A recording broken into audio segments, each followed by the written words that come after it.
Hey everyone, it's Will, Gamer Dad, with another video for you.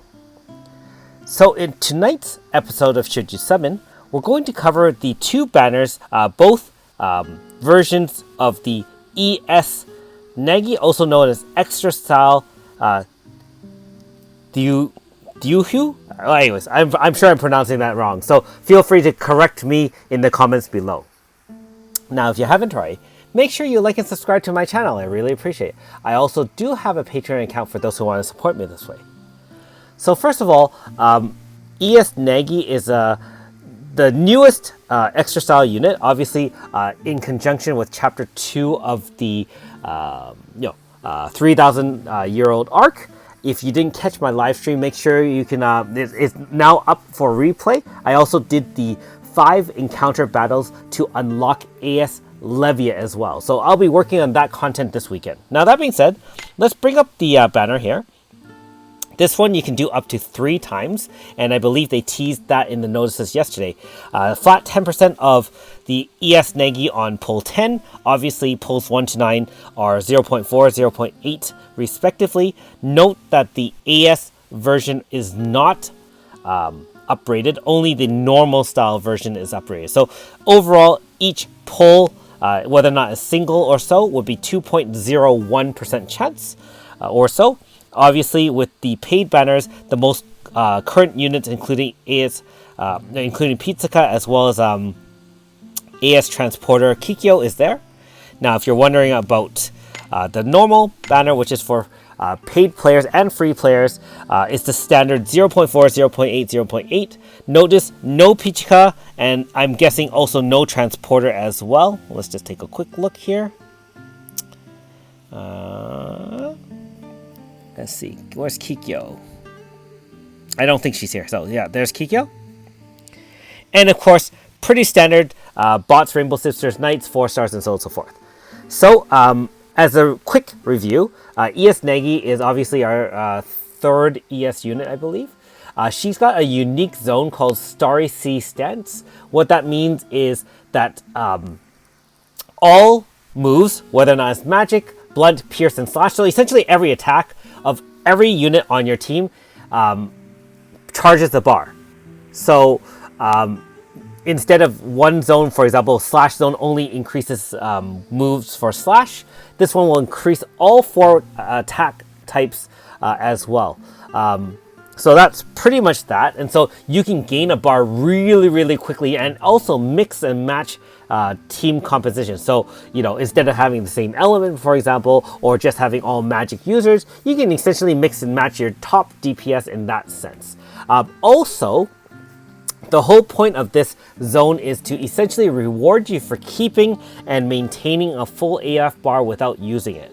So when you do get a full AF bar, all your attacks are going to be doubled. And so if you have Pizzica or you've used Melissa with her break status and stuff like that, you will know the damage potential of double damage. And I believe this should stack with other double damage as well. So for example, if you go double damage with this and break, you'll get quad damage. If you get double damage with this and potentially Pizzica's song, I believe it's stackable as well.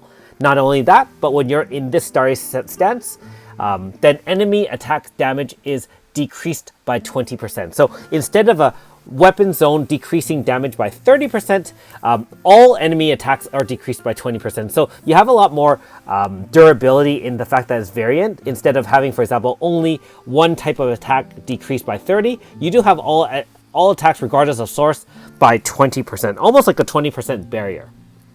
Now, of course, the downside to that is that when you do use this zone, like I said, it rewards you for keeping your AF bar full, and so you won't have those 1 or 2 turn AF attacks with Melissa. This is more of kind of a mid-game to a long game for longer fights where you're expecting things to be in the 3 to 5 turn range or longer. Because if you think about it, half bar AF to start, and if you can do you need 7 attacks in order to power the 50% bar. And so at the very earliest, you'll have a 3 turn before you get a full AF bar. But you're probably fighting bosses that are going to be attacking you as well. So it's very likely that you'll take 4 to 5 turns to get that full AF bar. And so only then will you have the full double damage. Not only that, but I believe if you activate AF, you now lose the benefit of that, although you still have the benefit of the decreased damage by 20%. So I think this opens up a lot of strategies. However, I can't say that this kind of approach will be useful right now, because if you think about it, the current meta is essentially 1 or 2 turn AFs, possibly a third turn AF.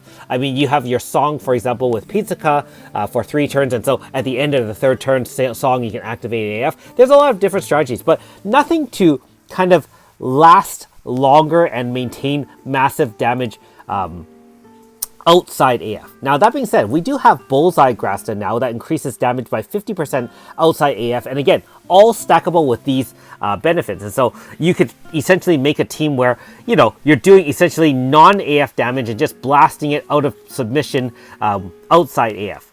Now, keep in mind, against fights like the Ogre Rancorum / Yasuzumi, you have 0 AF bar, or they take away your AF bar. I don't believe this stance will work. So keep that in mind. Not only that though, that's just our zone. Just on pure DPS, ES Nagi as a crystal water magic user, man, she is extremely powerful. I think her damage modifier is higher in crystal than AS Clark, and we know how powerful AS Clark is. We also, her water damage is also extremely powerful, and I think probably the most powerful water mage as well. I mean, your only comparable is really AS Mighty, and of course AS Levia, which I will say at first glance, not really there for DPS. So she is the top crystal damage probably for magic, probably top water magic, and keep in mind, even if you don't use her for Starry Sea stance, you can use her in your Magic Zone team either through AS Rosetta or AS Chio. So lots of abilities that way.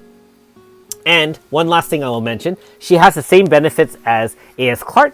She's got the Mind's Eye where it increases damage against weakness. Also, when you activate the Lunatic, because she is a Crystal Lunatic unit, you'll get that similar effect like AS Clark as a Crystal Lunatic. So you can actually use almost like a Crystal Magic team to blow away any enemies weak or vulnerable to Crystal.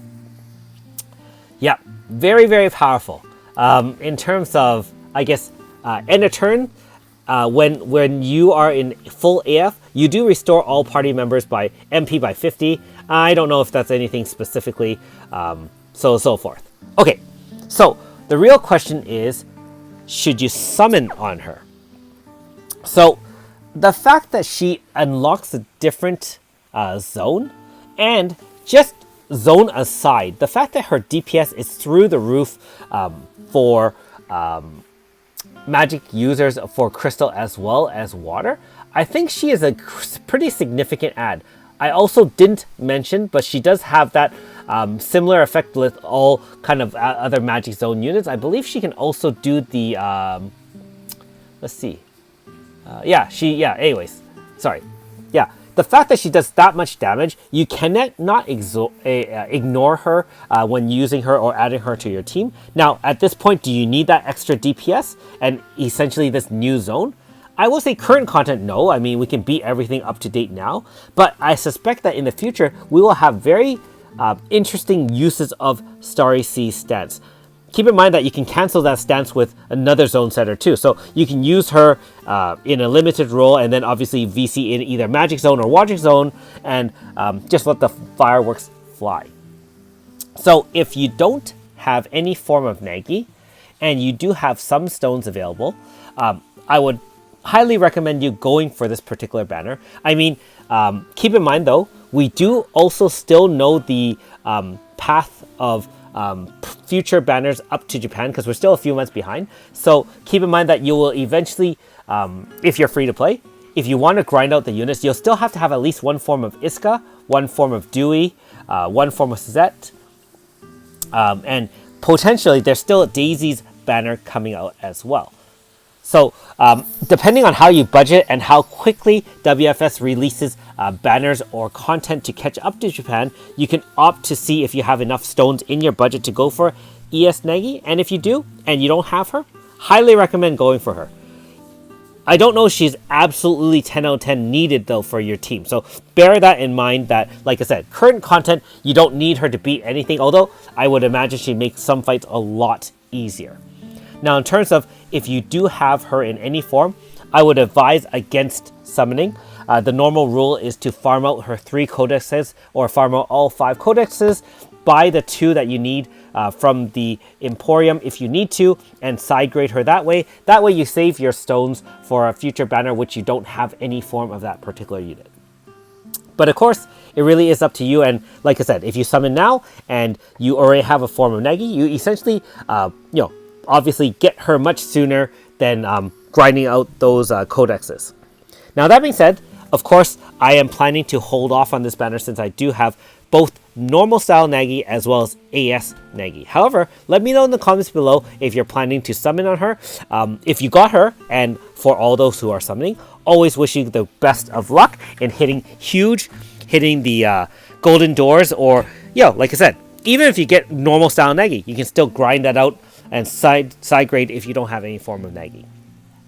Anyways, hopefully you are enjoying chapter 2 of the 3,000 year arc, and if you do have Levia from fishing, you can start battling those 5 encounters. I believe that with this update came some more fishing QOL updates, so hopefully that will speed things along for you to make it a lot easier to get to the getting and earning Levia. Anyways, thanks for watching. We'll see you next time.